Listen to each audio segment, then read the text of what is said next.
Bien, esta noche tenemos la enseñanza de la cuadridimensión de Dios. Es el título de esta noche, la cuadridimensión de Dios. Lo vamos a dar, mis amados, en dos partes por lo extenso que es. Pero quiero que usted, como siempre, vaya tomando sus notas para que pueda posteriormente estudiarlo en la plenitud de su hogar. Bien, vamos a ir a las escrituras y vamos a ir a Deuteronomio 29:29. Vamos a leer lo que nos dice el Señor acerca de las cosas reveladas. La palabra del Señor dice de la siguiente manera: las cosas secretas pertenecen al Señor nuestro Dios, mas las cosas reveladas nos pertenecen a nosotros y a nuestros hijos para siempre, a fin de que guardemos todas las palabras de esta ley. De manera que en la Escritura tenemos cosas que son reveladas. ¿Para quiénes? Para nosotros y para nuestros hijos. Tenemos la cuadridimensión de Dios. Vamos a ver qué es este término también más adelante. El término de la palabra cuadridimensión. Pero vamos a tomar esta base bíblica para hablar de la cuadridimensión. La revelación de Pablo a los Efesios. Efesios capítulo 3, verso 17. Escuche con atención, dice: de manera que Cristo more por la fe en vuestros corazones, y que arraigados y cimentados en amor, seáis capaces de comprender con todos los santos cuál es la anchura, la longitud, la altura y la profundidad. Dice que nos habla de 4 dimensiones. Las figuras geométricas tienen 3 dimensiones. Tienen la anchura, la longitud y la altura. Pero en la palabra de Dios se nos revela la profundidad. Es una nueva dimensión, la profundidad. De manera que nosotros tenemos que comprender, como dice el apóstol Pablo, con todos los santos, cuál es la anchura, la longitud, la altura y la profundidad. Recuerde que está hablando en su contexto del amor, y Dios es amor. De manera que tenemos que saber cuál es la anchura, la longitud, la altura y la profundidad de ese gran amor. Bien, las 4 dimensiones aquí las tenemos: la anchura, número 1, número 2, la longitud, número 3, la altura, número 4, la profundidad. Mire qué interesante es.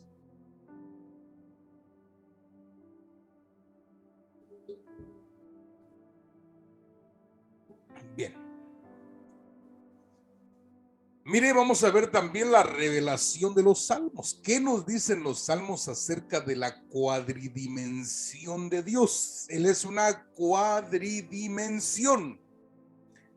Bien, Salmo 91, verso 1 dice así: el que habita al abrigo del Altísimo morará bajo la sombra del Omnipotente. Diré yo al Señor, refugio mío, fortaleza mía, mi Dios, en quien confío. A lo largo de este estudio vamos a ir viendo los pasajes donde aparece esta cuadridimensión. Usted se dará cuenta qué tan grande, qué tan profundo es lo que estamos nosotros por conocer en el camino del Señor. Y cuando nosotros seamos llevados con el Señor, dice la Escritura que veremos cara a cara. Ya no como por espejo, sino cara a cara, veremos, entenderemos cómo fuimos conocidos. De manera que la dimensión, mis amados estudiantes, que viene es sumamente interesante y poderosa. Pero para esto tenemos que comprenderlo. Tenemos que comprenderlo a la luz de la palabra. Entonces tenemos la revelación de Pablo a los Efesios y tenemos también la revelación de los Salmos. Y nos hablan de 4 nombres que se le otorgan a la deidad. Esas son palabras hebreas. El Altísimo es el Elión. Omnipotente es el Shaddai. Jehová es, Señor es Jehová o el gran yo soy. Dios es la palabra Elohim. Fíjese qué interesante, interesantísimo, digo yo, es el poder conocer las palabras hebreas y así como usted lo lee, ese es el significado de estas palabras hebreas. Usted ve la palabra Elión, es el Altísimo. El Shaddai, usted ve, significa omnipotente. La palabra Jehová significa Señor. La palabra Elohim significa Dios o estructura de dioses. De manera que tenemos allí una cuadridimensión en el Salmo 91. Fíjese desde dónde está pidiendo la cobertura el salmista. El Salmo 91 es un salmo increíble, mis amados.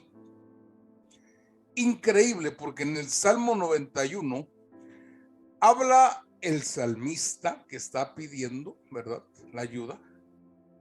Habla un sacerdote y finaliza hablando el Dios mismo.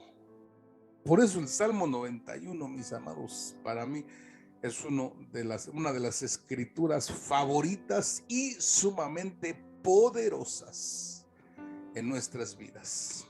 Bien, tenemos entonces las palabras hebreas Elión, Shaddai, Jehová y la palabra Elohim en el Salmo 91. Bien, el número 4.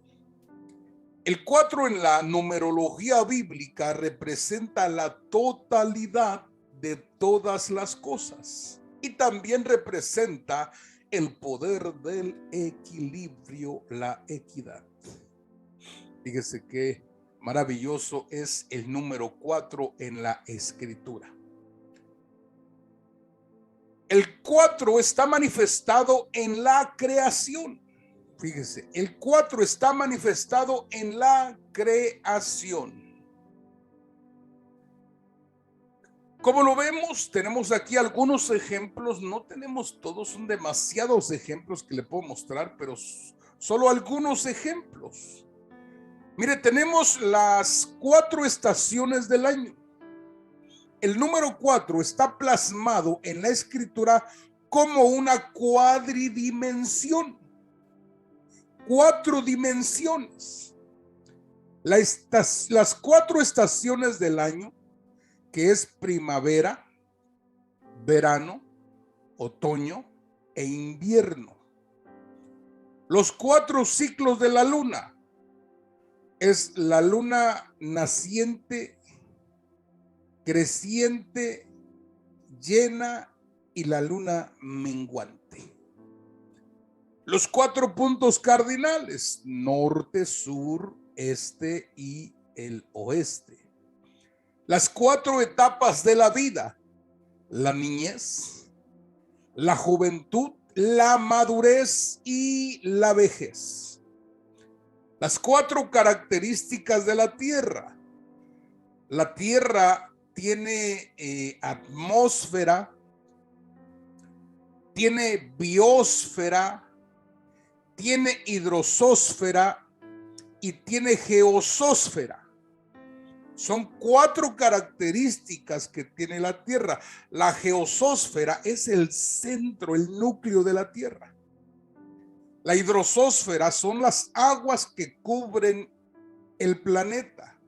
La biosfera es la tierra juntamente con los seres vivos, y la atmósfera, usted la conoce, es la que cubre la tierra y nos guarda de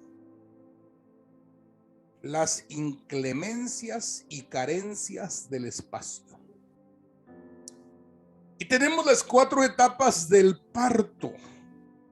El parto tiene la dilatación, la transición, la expulsión y las cundinas, que es donde se desprenden la membrana de la placenta del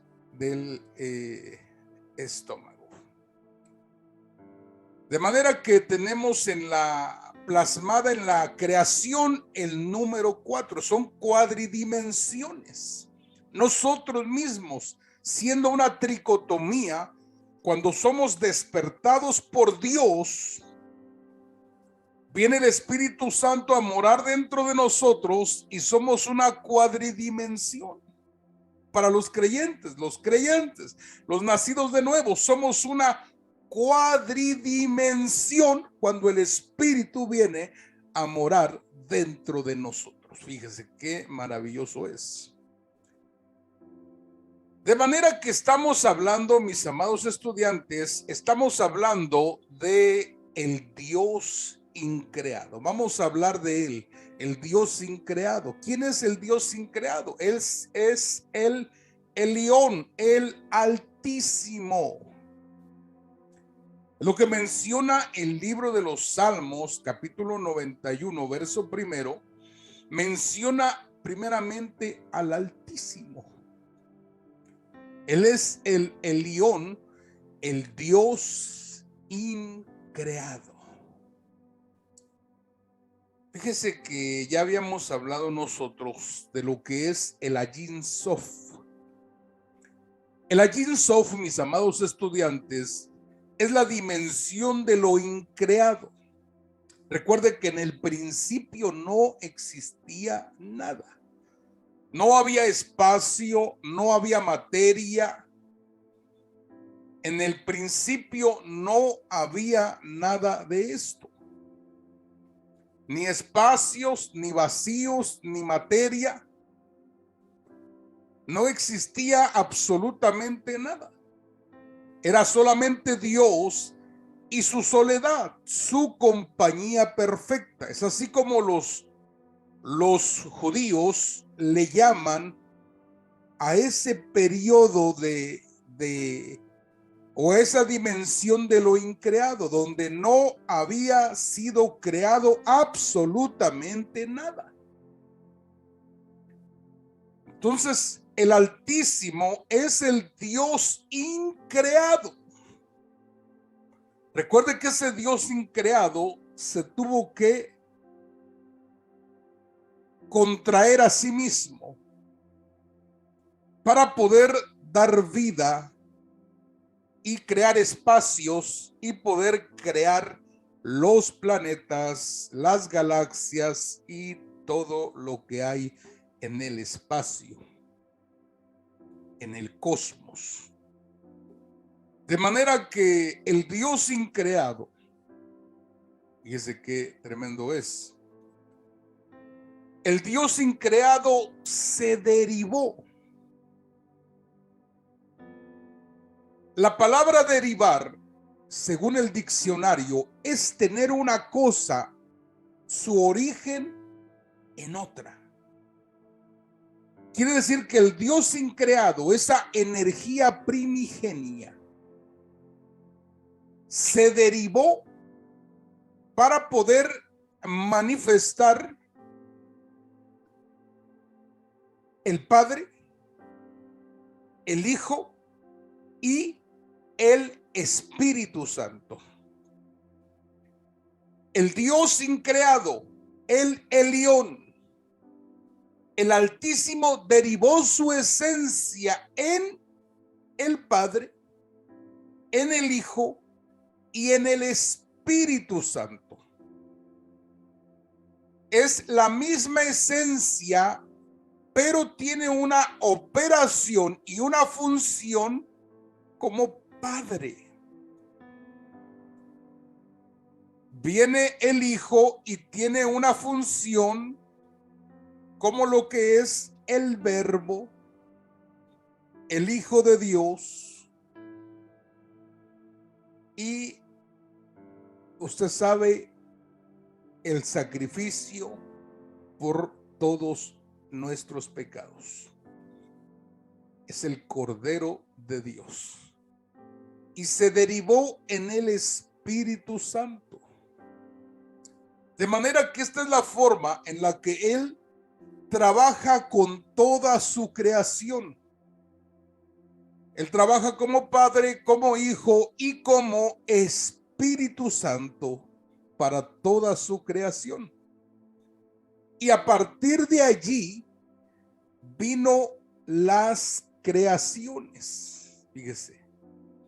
A partir de allí vino la creación de la materia, la creación de los espacios, del universo y todo lo que contiene sus estrellas, sus galaxias, sus hoyos negros. Todo fue creado por el Señor, por el Hijo. Bien, aquí tengo una pregunta yo para ustedes.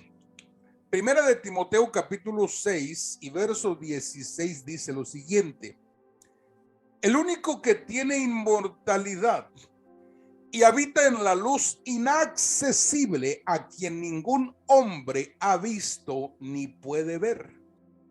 A él sea la gloria y el dominio eterno. Amén. La pregunta que yo le hago: ¿quién es este personaje de Primera de Timoteo 6:16? ¿Quién es? Pregunta para todos.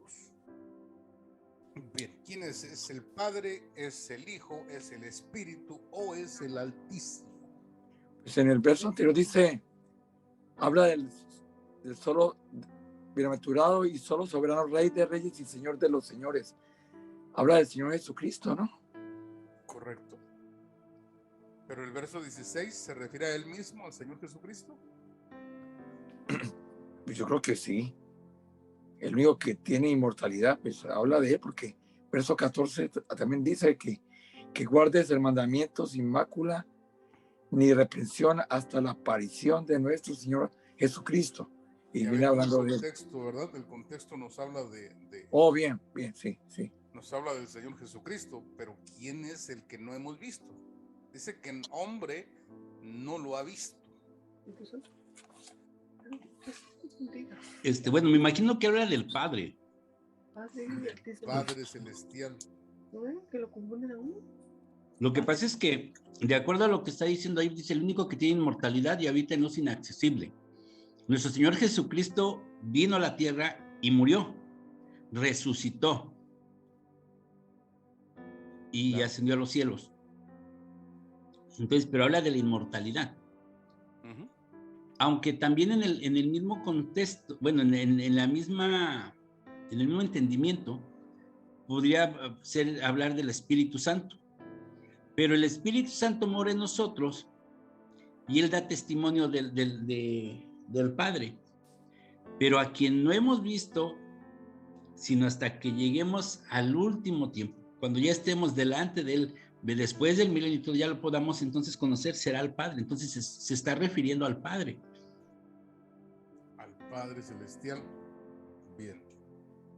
¿Alguien más que quisiera aportar? Gracias, Pastor Armando y Pastor Carlos. ¿Alguien más que quisiera aportarnos?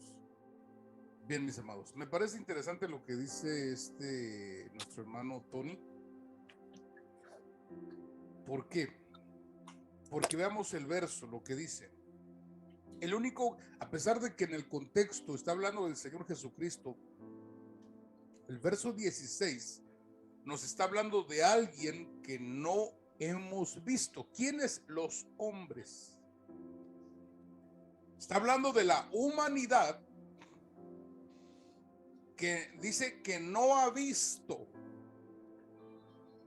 Y yo quiero decirle algo. La humanidad, como humanidad, representando, ¿verdad? Vio al Padre, vio al Hijo y vio al Espíritu Santo. Entonces, ¿quién es que ningún hombre ha visto, ni puede ver, ni jamás podrá verlo? Al Dios increado jamás lo vamos a poder ver, jamás de los jamases. Pero si vamos a ver al Padre, vamos a ver al Hijo en toda su gloria y plenitud, y al Espíritu Santo también. Ahora quiero que usted vea esto. Dice, el único que tiene inmortalidad. Recuerden que hay una muerte segunda para seres espirituales, como el diablo y todos sus demonios. De manera que los seres espirituales también mueren en el lago de fuego. Es una muerte, el lago de la separación eterna y el lago de fuego es la segunda muerte. Es una muerte prácticamente. Se acaba su inmortalidad allí, porque es una muerte eterna, sigue para siempre, pero pierde todo su poder, su autoridad, todo lo que tenía lo pierde allí en el lago de fuego. Por eso la escritura dice, el único que tiene inmortalidad y habita en luz inaccesible, y a quien ningún hombre ha visto ni puede ver, ni le verá jamás. A él sea la gloria, la honra, el dominio eterno. Amén. Bien, vamos a ver en qué etapas el hombre ha visto a Dios. Solo 3 veces se ha dejado ver la divinidad. 3 veces nada más. En la dispensación del Padre, Moisés vio solo las espaldas de él. Éxodo 33, 23. Yo quiero que lo lea Pastor Carlos, hijo. Amén. Después apartaré mi mano y verás mis espaldas, pero no se verá mi rostro. Correcto, hasta ahí. Mire, Moisés logró ver las espaldas de ¿quién? Del Padre. Vamos a ver la dispensación del Hijo. Recuerde, el hombre ha visto solo 3 veces a Dios, solo 3 veces lo ha visto. Las demás veces no cuentan. ¿Por qué? Porque son teofanías, cristofanías, etcétera. La segunda vez que el hombre ha visto a Dios es en Israel, cuando Israel vio a Jesús, el Hijo encarnado. Pastor Armando, Juan capítulo 1, verso 10 y verso 11, por favor. Amén. En el mundo estaba y el mundo fue hecho por medio de él, y el mundo no le conoció. Verso 11.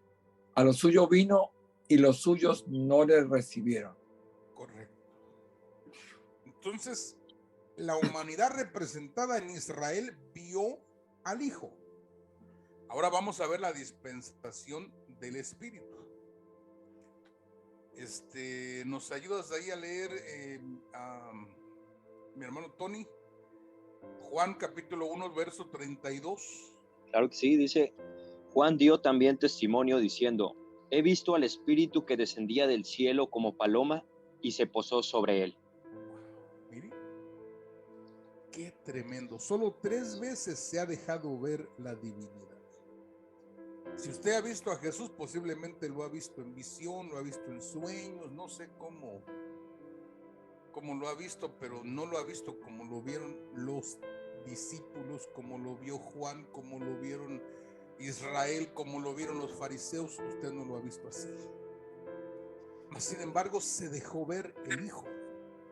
Con Moisés se dejó ver el Padre solo sus espaldas.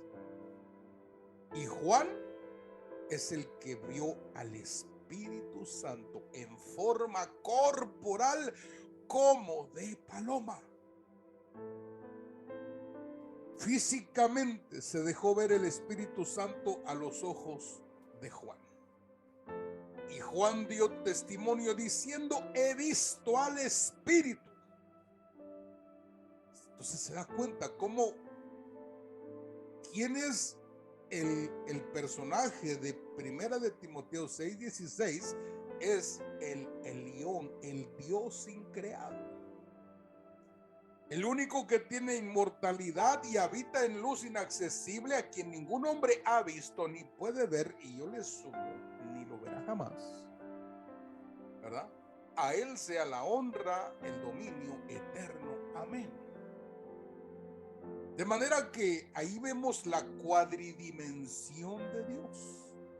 Por eso es que algunas personas hablan sobre estos versículos como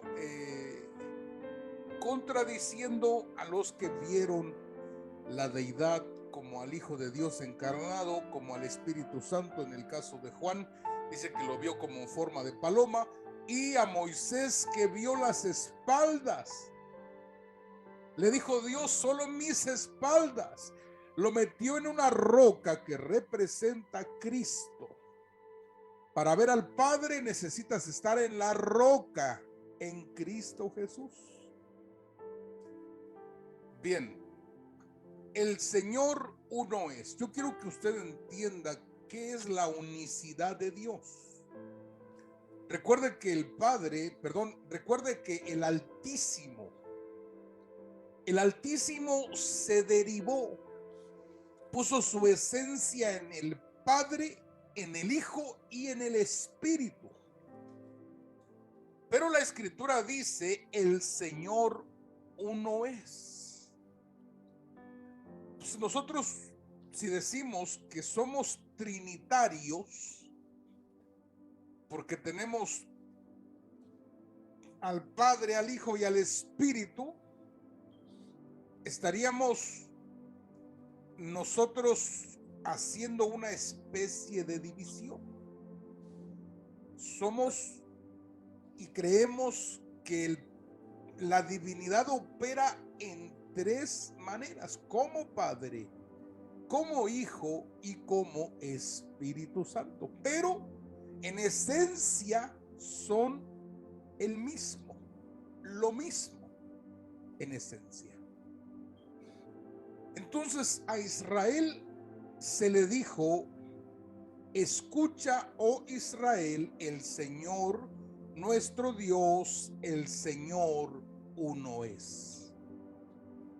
Es por eso que cuando viene Jesús y lo escuchan, que habla como si fuera parte de la divinidad, como el Hijo de Dios, era para Israel chocante. Para Israel era sumamente difícil y complicado escuchar que un hombre a su semejanza se estaba proclamando como el Hijo de Dios. Y ellos no podían entender esta manifestación y operación del Altísimo. De manera que se enseña en Deuteronomio capítulo 6, verso 4, escucha, oh Israel, el Señor nuestro Dios, el Señor uno es. Vamos a ver qué es la palabra uno en la lengua hebraica. La unicidad de Dios. La palabra Echad es la palabra hebraica del código Strong H258, que significa propiamente unido, significa uno como ordinal, primero, cada uno, ciento, común, 11, primero, solo, todo, undécimo, único, unir, uno, una vez. Fíjese el significado de la palabra uno que se utiliza en este versículo. La palabra uno puede ser 100 o puede ser 11, fíjese, o puede ser primero de muchos, o puede ser unido. De manera que la unicidad de Dios, fíjese qué tremendo, cuando se utiliza la palabra uno para hablar de Dios, el Señor nuestro Dios, el Señor uno es. El término echad o ecat se utiliza para referirse al número uno como componente de un todo y no como un elemento único. ¿Sí me explico? No es un elemento único. Hay una palabra hebrea que sí se utiliza para definir una sola cosa, pero no es la palabra ekat o la palabra echat. Pero esta palabra que se utiliza en Deuteronomio 6:4 es la palabra hebrea echat.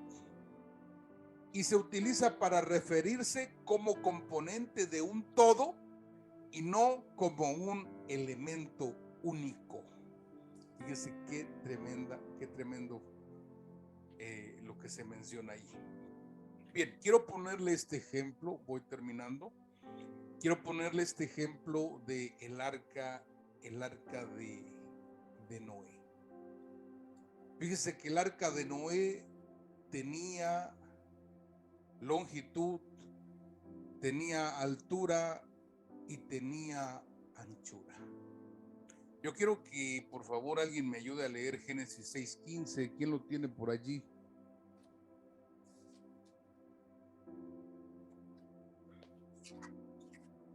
A ver, Pastor Carlos, hijo, si me ayudas.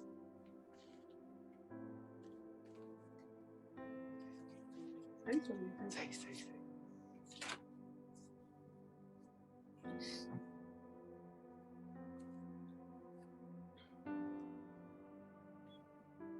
Amén. No. Amén. Cuando los seres humanos comenzaron a multiplicarse, a extenderse por toda la tierra y tuvieron hijas. 6:1 me dijo. 15. No, Perdón. 6:15, hijo. Perdón. Construye el barco de este tamaño, 135 metros de largo, 23 metros de ancho y 14 metros de alto. Bien, aquí tenemos ya la numeración en metros, ¿verdad? ¿Cuántas medidas son? 3. 3 medidas. Entonces tenemos la altura, 30 codos. La longitud, 300 codos. Y la anchura era de 50 codos. Pero hay una cuarta medida. Recuerde que el Señor nos habla de longitud, de altura, de anchura y de... ¿Quién se acuerda? Profundidad. Profundidad. Profundidad. Entonces, vea esta cuarta medida. Génesis 7:20.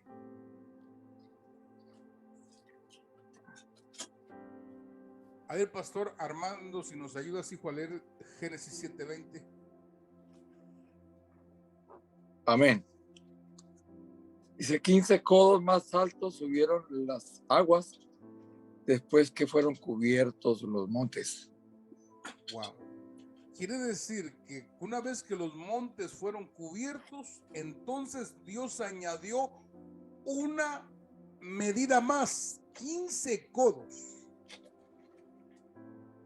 Y a eso es la profundidad sobre la cual podía navegar el arca de Noé.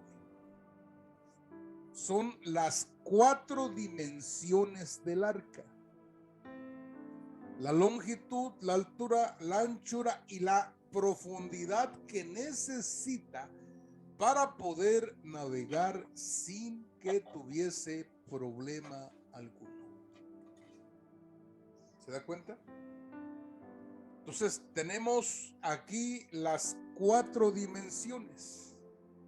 Tenemos al Altísimo, tenemos al Padre, tenemos al Hijo y tenemos al Espíritu Santo.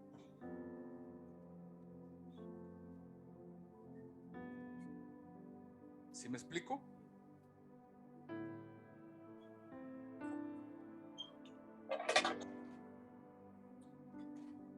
Los 30 codos, ¿a quién representará? Al Padre, al Hijo, al Espíritu Santo. A ver, Tony, ayúdame, hijo. La altura, creo que en este caso, Acuérdense pues, que estamos hablando de numerología, la importancia de la numerología. claro.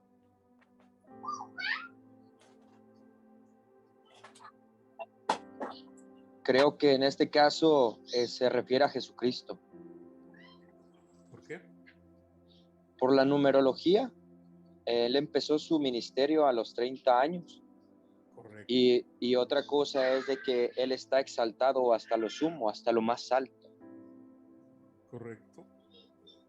El número 30 representa madurez. Yo le he enseñado que el número 30 representa madurez. ¿Por qué?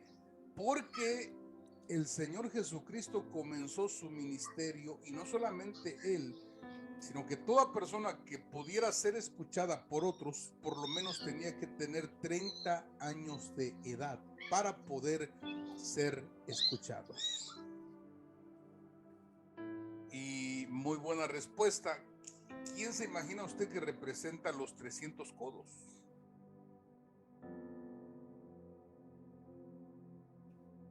A ver, Pastor Carlos, ayúdanos, hijo. Hagan team back allá en... Sí, es lo que estábamos platicando. Bueno, en este caso la longitud, bueno, ya representaría al Padre. Correcto. Hablando de la situación de los 300 codos,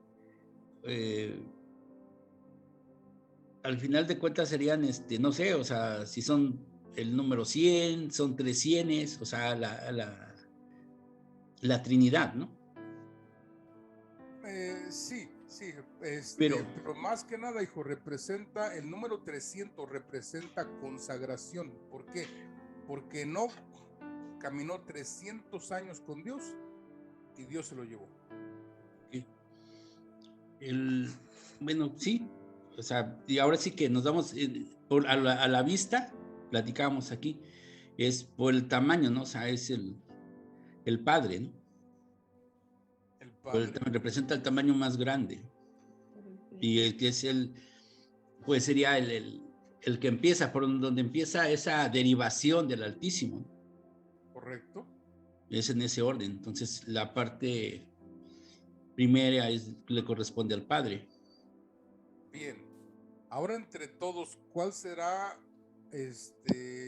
por qué será el Espíritu Santo la anchura? Es por los 50 días, a los 50 días vino el Espíritu Santo en Pentecostés. Correcto. Correcto. Recuerde que el Señor estuvo caminando 40 días, apareció 40 días a los discípulos. El Señor ascendió a los cielos y dijo: no se vayan de Jerusalén hasta que sean embestidos con el poder de lo alto, hasta que venga el Espíritu Santo. Entonces, 10 días después de la ascensión vino el Espíritu Santo en el día 50.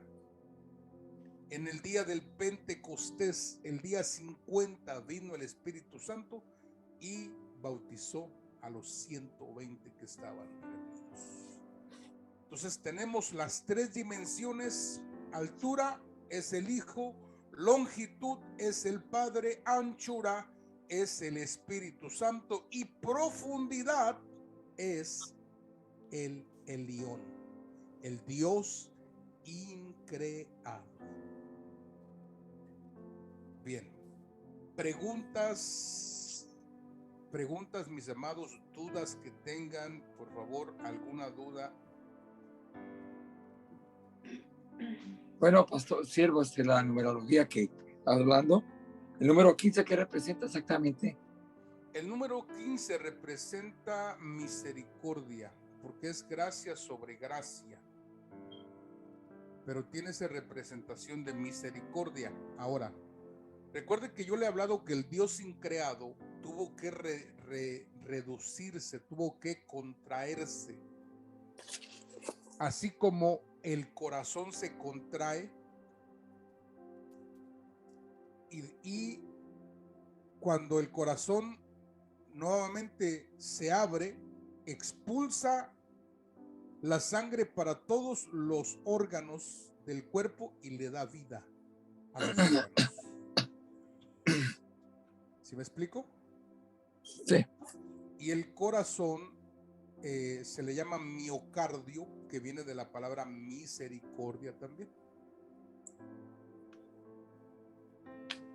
De manera que tenemos las cuatro dimensiones: la dimensión del Dios increado, el Elión, el Altísimo; la dimensión de el Padre; la dimensión de el Hijo, ¿verdad? Y la dimensión del Espíritu Santo. Recuerde que el Shaddai es el Espíritu Santo.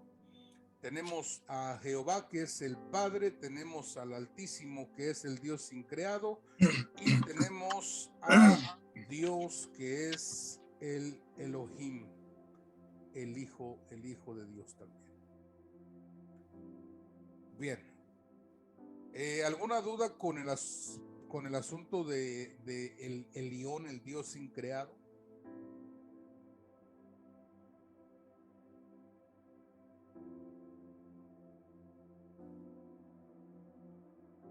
Esa clase la vamos a ver también completa, la clase de el Dios increado, el Elión, el Altísimo.